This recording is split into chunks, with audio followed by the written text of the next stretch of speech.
Bonjour à tous et à toutes. Donc, je suis Bertrand Aubry, associé en Data et Analytics. Et je suis ravi d'ouvrir cette keynote aux côtés de Régis Lavis, donc Sustainability Lead pour Microsoft France.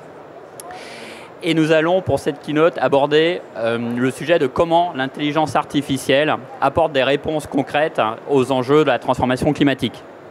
Et grâce à Régis, on va pouvoir explorer des exemples de cas concrets mis en pratique et développés par Microsoft auprès de leurs clients, et même un cas d'usage qui a été développé en interne au sein de votre organisation pour fluidifier les échanges avec vos propres partenaires. J'en profite également pour votre information, pour ceux et celles que ça intéresse. On va poursuivre cette keynote avec une démo qui va être organisée de l'autre côté du stand entre Espace Solutions, juste quelques minutes après la fin de la keynote, le temps qu'on puisse faire le tour du stand. Voilà, donc Régis, première question que j'ai pour toi, c'est peut-être, commençons par nous dire en quelques mots ton rôle chez Microsoft. Et puis comment Microsoft s'est engagé de façon vraiment importante sur ces sujets de technologie en sustainability et particulièrement sur l'IA. Merci Bertrand, je suis évidemment ravi d'être avec toi cet après-midi sur le stand KPMG pour discuter de ces sujets. Donc, je suis Sustainability Lead pour Microsoft France et je porte les enjeux de durabilité, aussi bien pour ce qui concerne l'action de Microsoft pour améliorer sa performance environnementale et aussi pour aider nos clients, aux côtés de KPMG notamment, pour les aider à améliorer leur propre performance environnementale et à atteindre leurs objectifs en matière de développement durable. Donc effectivement, Microsoft, on s'est fixé nos premiers objectifs de réduction de nos émissions en 2009. Donc c'est un engagement qui est ancien maintenant et qui nous a permis d'acquérir beaucoup de learnings et de retours d'expérience. On publie depuis 2020 tous les ans un rapport environnemental. Notre dernier rapport, il a été publié il y a 2 semaines.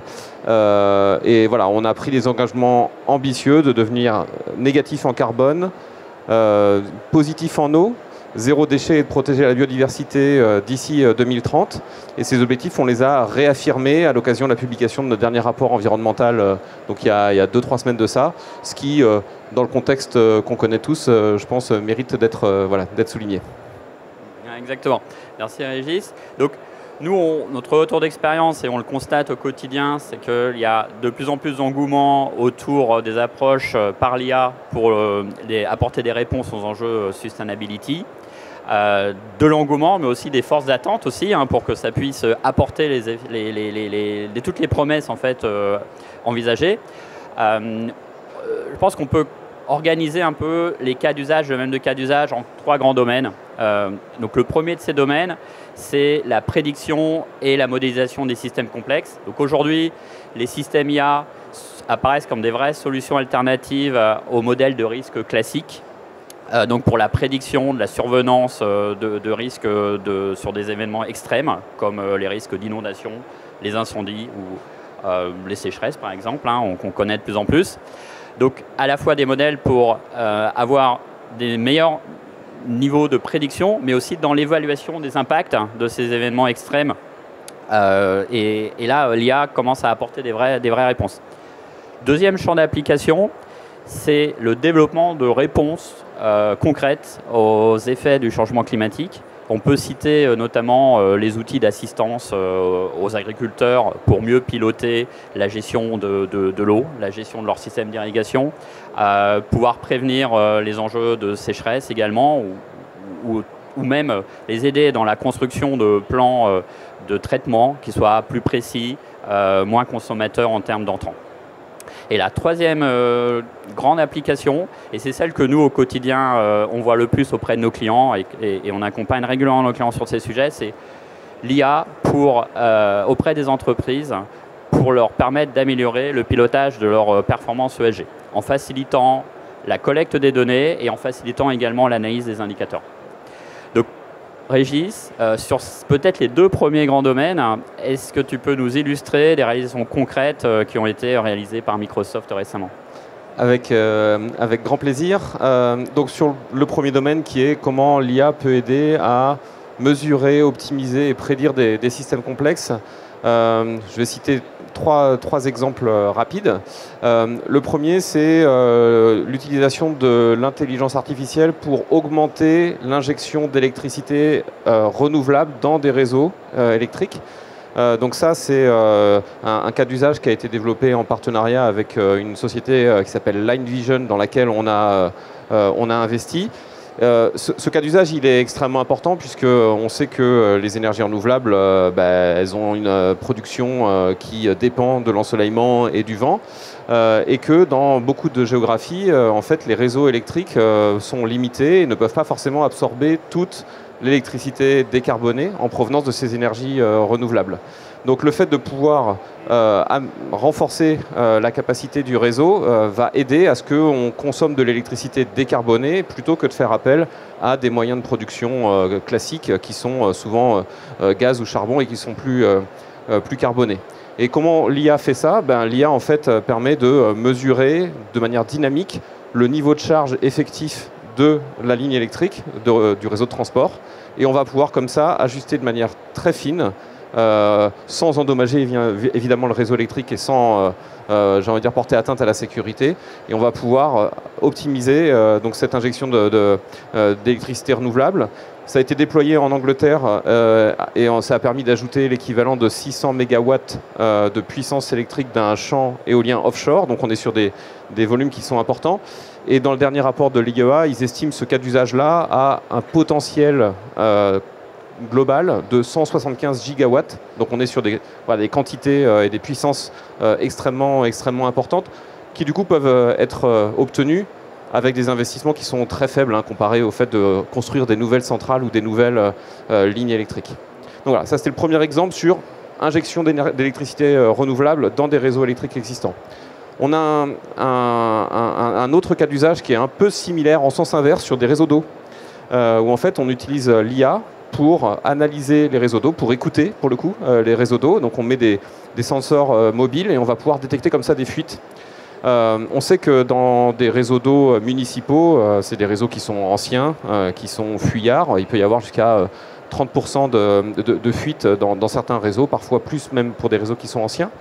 Et donc là, l'IA va écouter le réseau et elle va pouvoir détecter les différentes fuites à aux différents endroits où elles se produisent, sans avoir besoin d'avoir une cartographie précise ou de la connaissance des différents matériaux du réseau d'eau. Et donc ça va aider l'entreprise qui est en charge du réseau de distribution d'eau à pouvoir intervenir prioritairement sur les plus grosses fuites. Et voilà, et donc on sait que le réseau d'eau il est enterré, donc on ne peut pas ouvrir comme ça au hasard, il faut vraiment le faire de manière très ciblée. Et donc ça permet de faire des gains qui sont là aussi significatifs, puisque ça a été déployé notamment à Londres avec une société dans laquelle Microsoft a investi qui s'appelle Fido. Et on a pu ramener des taux de fuite qui étaient autour de 30% vers 10%. Donc on est sur des volumes de gains en eau qui sont très conséquents. Peut-être un dernier exemple sur cette première grande caractéristique de l'IA pour mesurer et optimiser des systèmes complexes. C'est un modèle de langage qui a été développé par Microsoft et fine-tuné sur la modélisation atmosphérique. Donc c'est un modèle qui s'appelle Aurora et qui permet donc de faire des meilleures prédictions météo, des meilleures prédictions sur, par exemple, la survenue d'événements climatiques extrêmes, sur les trajectoires des typhons ou des cyclones, par exemple. Et ça permet de faire donc des mesures qui sont beaucoup plus précises, avec donc une visibilité un peu plus loin dans le temps, avec un coût de compute et donc un impact aussi, j'ai envie de dire, de calcul qui est très réduit et très optimisé. Donc là, c'est aussi un autre exemple de comment est-ce que l'IA peut aider à mieux comprendre le système atmosphérique. C'est non seulement sur les aspects on va dire météorologiques, mais ça permet aussi de modéliser tous les aspects pollution atmosphérique, donc des poussières. Par exemple, ça a été utilisé pour détecter ou anticiper l'impact de pollution de sable dans des déserts vis-à-vis de villes qui étaient à proximité. Il y avait un deuxième grande famille. La deuxième grande famille que tu évoques, c'est effectivement comment on peut aussi utiliser l'IA pour développer des nouvelles solutions qui ont une vertu environnementale et une vertu climatique. Là-dessus, un cas d'usage que je peux partager, c'est pour développer des batteries. Donc c'est un cas d'usage qu'on a fait avec Pacific Northwest, où on a pu en fait sélectionner des molécules candidates pour des nouvelles batteries électriques de manière vraiment optimisée. Donc les batteries, évidemment, elles ont un rôle très important à jouer dans la transition pour pouvoir stocker de l'électricité renouvelable additionnelle sur le réseau électrique. Puis aussi, bien sûr, parce que pour faire face aux enjeux environnementaux, il faut électrifier beaucoup d'usages, notamment les voitures électriques, et ça va nécessiter beaucoup de batteries. Et donc l'IA a permis en fait d'analyser plus de 800 millions de molécules candidates pour un nouveau design de batterie électrique. Et en quelques semaines, faire un process de sélection qui prenait plusieurs années dans des process de recherche habituels pour sélectionner les meilleurs candidats et jusqu'à arriver à 18 candidats que du coup, derrière, on sait beaucoup plus facilement tester et prototyper. Donc ça veut dire un temps de développement extrêmement réduit pour cette nouvelle génération de batteries. Et en outre, des batteries qui vont pouvoir consommer beaucoup moins de lithium. On sait qu'il y a des grosses questions sur l'approvisionnement de ressources, de minéraux, etc. Et donc là, on est capable d'avoir une batterie qui va nécessiter 70% de moins de lithium que des générations de batteries précédentes. Donc voilà, l'IA au service du développement de nouvelles solutions durables, là en l'occurrence, donc dans le domaine des material science, réduire le temps de développement et avoir des solutions qui vont être aussi beaucoup plus frugales. Merci, alors tu nous as partagé vraiment des super beaux exemples de comment la technologie et l'IA permettent vraiment de répondre à des enjeux de transformation climatique ou d'adaptation au changement climatique. En plus, avec des technologies qui elles-mêmes portent aussi en elles des gains d'efficacité en termes d'énergie et utilisés pour faire tourner ces technologies. Donc, je trouve ça extrêmement passionnant et très illustrant de comment la techno et l'IA peut répondre à ces enjeux de changement climatique. Et la troisième catégorie que j'ai introduite au début, qui est plus tournée au service des entreprises, et ce sont des sujets sur lesquels nous on travaille régulièrement avec nos clients, c'est comment on peut utiliser l'IA au service des entreprises pour les aider dans l'amélioration de leur pilotage interne de leur performance ESG. Et là, on voit trois grandes familles de cas d'usage qui se dégagent. La première famille de cas d'usage, c'est l'automatisation de la collecte des informations. Pour pouvoir piloter ces indicateurs ESG, les entreprises ont besoin d'aller chercher de l'information qui aujourd'hui n'est pas présente dans leur système de gestion. Donc il faut remonter à de la documentation, il faut remonter à des informations qui sont disponibles uniquement auprès des fournisseurs ou sur toute la chaîne de valeur donc externe de l'entreprise et pouvoir capter cette information dans les meilleures conditions. Et donc là, l'IA permet à partir de documents d'aller extraire de l'information. On peut penser à des cas comme les consommations d'énergie, les achats de matières premières avec des informations type quantité, origine de la matière première qui sont aujourd'hui pas nécessaires pour la gestion.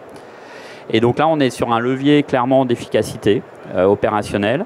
Et c'est beaucoup autour des solutions technologiques et des IT internes de nos clients qu'on travaille avec eux pour pouvoir développer ce type de solution. La deuxième famille de cas d'usage est autour de la génération de contenu, donc avec les évolutions en termes de Gen AI. Donc là, on est sur des cas d'usage qui répondent à des enjeux auprès des analystes ESG au sein de nos clients ou des équipes en charge des reporting, donc notamment la CSRD. Donc là, on est sur des sujets qui ont extrêmement pris de l'importance avec ces besoins de reporting CSRD. Et donc, on voit les IA génératifs qui permettent de faire les premières analyses textuelles par rapport à des informations qualitatives, de produire les premiers drafts en fait, de narratifs, et donc d'apporter des premiers éléments que les analystes peuvent retravailler, revoir, adapter et commencer à pouvoir enrichir les reportings et répondre aux questions diverses de leurs partenaires externes qui sont intéressés par ces informations. Donc on est également sur un levier d'efficacité opérationnelle et notamment avec l'émergence de plus en plus de reporting et l'accélération des besoins en termes de narratifs poussés par la CSRD. Et le troisième cas d'usage aussi, qui est extrêmement important, c'est autour des agents conversationnels, donc qui permettent, alors une population encore plus large d'équipes au sein des entreprises, d'avoir accès à de l'information autour de pratiques internes, autour de l'ESG, la stratégie de l'entreprise sur l'ESG, les éléments réglementaires importants, Et donc, ces outils permettent une vraie démocratisation de l'ESG au sein des organisations. Donc, on voit, si je reprends ces trois cas d'usage, donc l'automatisation de l'extraction d'informations, la préparation de contenu au travers du Gen AI, les agents conversationnels, on est sur des leviers d'efficacité opérationnelle, mais pas uniquement, puisque c'est aussi des outils qui permettent aux équipes internes de pouvoir accéder plus facilement à l'information à l'ESG, donc rendre l'ESG plus accessible, et puis aussi de permettre d'intégrer mieux l'ESG au sein des processus métiers. Voilà, et alors peut-être pour la dernière partie de cette keynote, Régis, la question que j'ai envie de te poser, et peut-être que ça va éclairer quelques étoiles dans nos esprits, mais c'est sur quoi aujourd'hui Microsoft travaille pour pouvoir proposer des solutions futures, donc vos projets dans vos laboratoires qui sont encore en mode de réflexion, pour pouvoir aller encore plus loin grâce à l'IA sur des leviers pour aider tous les acteurs engagés dans la transition climatique. Oui, ravi effectivement de donner un peu de visibilité sur les prochaines étapes de notre côté. Donc Microsoft, on a des solutions pour la durabilité qui s'appelle Microsoft for Sustainability. Voilà, c'est le scoop. Et donc les éléments, la finalité de ces solutions, c'est donc d'aider nos clients à accélérer leur progrès et à atteindre leurs objectifs en matière de développement durable grâce à la donnée et grâce à l'IA. Et donc on a commencé par des solutions pour piloter la performance carbone aux déchets. On les a augmentées avec des cas d'usage sur le reporting volontaire ou réglementaire notamment. Et donc voilà, pour outiller cette transformation data IA de la fonction développement durable chez nos clients, la prochaine étape, c'est en fait de pouvoir intégrer cette dimension-là dans toutes les fonctions de l'entreprise. Donc, par exemple, l'intégrer dans la fonction achat, faciliter le fait que la décision d'achat puisse tenir compte beaucoup plus facilement de l'impact carbone ou d'autres considérations sociales, par exemple, et que ce soit donc disponible pour l'acheteur au moment de sa décision d'achat. De la même manière, faire en sorte que les personnes qui sont en charge de s'assurer de la supply chain puissent, par exemple, s'assurer, tenir compte du risque peut-être de disruption de la supply chain, l'optimisation des routes logistiques et anticiper tous ces risques-là pour faire en sorte de maintenir la production, la qualité de service pour les clients. Donc voilà, c'est vraiment cette idée de cette transformation data IA de la fonction développement durable. Elle doit aller non seulement des équipes développement durable et des équipes data, mais elle doit quelque part être disponible partout dans l'entreprise. Un dernier exemple aussi que je veux citer, c'est on a annoncé une solution qui s'appelle Planetary Computer Pro, qui va rendre disponibles donc des énormes datasets d'imagerie satellitaire pour les intégrer dans les patrimoines de données de durabilité de nos clients, typiquement pour pouvoir monitorer l'évolution, l'impact sur la biodiversité, ou pour pouvoir aussi optimiser par exemple des routes d'approvisionnement sur la supply chain ou dans tous les flux logistiques au sein de l'entreprise. Donc voilà, donc vraiment de la mise à disposition facile, intégrée de toutes les données géospatiales et géosatellitaires. Merci beaucoup, super. On voit qu'on est juste au début du chemin en fait sur cette thématique-là. Merci Régis, encore, merci à tous. Il nous reste un peu de temps. Si certains d'entre vous ont des questions, on peut prendre quelques questions. Et sinon, on peut se retrouver de l'autre côté du stand, à l'espace démo, pour des démos sur des cas d'usage, des choses concrètes que Régis vient de présenter. La première question est en général la plus difficile à venir. Ouais. Il y a une question. Il n'y a pas d'obligation non plus. Merci. On m'entend là? Oui, pardon. Vous avez parlé de la gestion de la ressource en eau. Qu'est-ce que vous proposez? Donc sur la gestion de la ressource en eau, on propose dans notre solution qui s'appelle Sustainability Manager, donc des capacités pour collecter toutes les données d'eau. Alors idéalement, c'est des données qui vont être issues de sensors et donc d'IoT. À défaut, on peut se baser sur des factures et extraire les données en termes de quantité. Et on va pouvoir du coup suivre les quantités d'eau qui ont été prélevées, les quantités d'eau qui ont été restituées, les quantités d'eau qui ont été du coup consommées, les quantités d'eau qui ont été recyclées. Et on va pouvoir aussi faire des suivis de qualité d'eau. Est-ce qu'il y a des polluants dans, par exemple, les eaux qui sont rejetées? Et en ayant un flux de données qui est automatisé, on va pouvoir appliquer de l'algorithmie sur ces données-là, donc pouvoir faire du forecasting, pouvoir faire facilement de l'analyse comparée entre différents process, différents sites industriels par exemple. Donc voilà les premiers cas d'usage qui sont aujourd'hui en production dans nos solutions. Ouais. Ouais. Et dans cette même solution qu'on déploie chez certains de nos clients, il y a aussi la possibilité d'associer justement les points d'eau avec les zones de risque en fait, par rapport à la consommation d'eau, de pouvoir croiser tous ces indicateurs-là par rapport à des données plutôt géographiques et de pouvoir avoir une approche différente par rapport aux mêmes indicateurs en fonction du point d'eau en question. Et du coup, j'étends un peu la question, on fait la même chose pour les déchets, donc pour pouvoir capter combien de déchets sont produits par tel type de quantité, par tel type de dangerosité, par tel type de process. Et là aussi, de pouvoir avoir aussi un suivi quantitatif et qualitatif, de pouvoir également suivre des métriques de circularité. Combien de matières premières étaient issues du recyclage et combien dans les déchets, quelle partie, quel volume, quelle proportion peut être elle-même réintégrée dans d'autres cycles de production. Voilà. Y a-t-il d'autres questions?